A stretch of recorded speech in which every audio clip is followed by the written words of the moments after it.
Hey, so today we are reading Ready Freddy Science Fair Flop.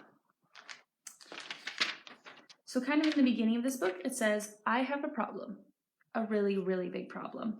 Every year, my school has a science fair. Last year, when I was in kindergarten, I could share a collection. So I showed my shark tooth collection.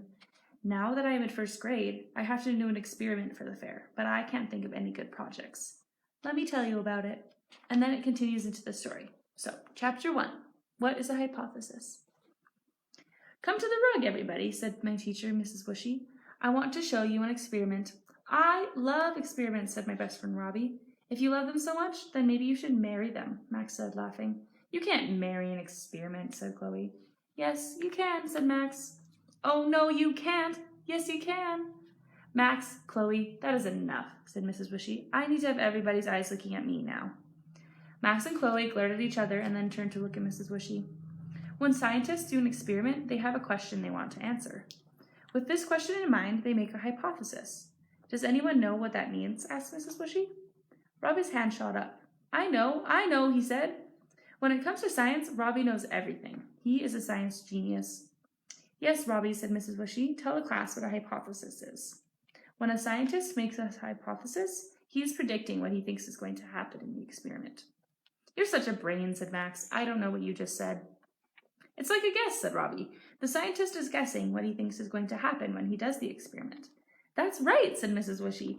And today we are all going to be scientists. Each of you will get a chance to make a hypothesis. Cool, said my friend Jessie. Science is fun. What is the experiment going to be about? Asked Robbie. We are going to do a float and sink experiment, said Mrs. Bushy. Can anyone think of something that floats? A rubber ducky, Max shouted. I bet he plays with one of those when he takes a bath, I whispered to Robbie. We both laughed.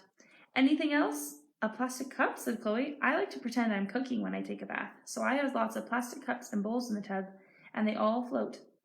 What do you cook? Asked Max. Fried worms? Ew, that's disgusting, said Chloe, wrinkling up her nose. I would never make fried worms. I'd make cherry pies and cupcakes with pink frosting. Too bad they're not real, Jessie whispered to me. That sounds yummy. My stomach growled. Did you hear that? I whispered to Jessie. My stomach is yelling, cupcake, cupcake. Those are great answers so far, said Mrs. Bushy. Anything else? Well, once I was trying to write something down while I was taking a bath, said Robbie, and my pencil fell in the tub. When I looked down, it was floating on top of the water. Only you would be writing in the bathtub, I whispered. Robbie smiled. Good, said Mrs. Bushy. Now let's see if you can think of some things that sink. A rock, Max shouted. Max, please remember to raise your hand if you have something to say, said Mrs. Bushy. It isn't okay to shout. Jessie raised her hand. Thank you for raising your hand, Jessie, said Mrs. Bushy. Do you have an idea? Well, we're going to stop there, but I wondered, do you guys have any ideas of what can sink? Tell us in your comments, but we're going to get on and do some crafts.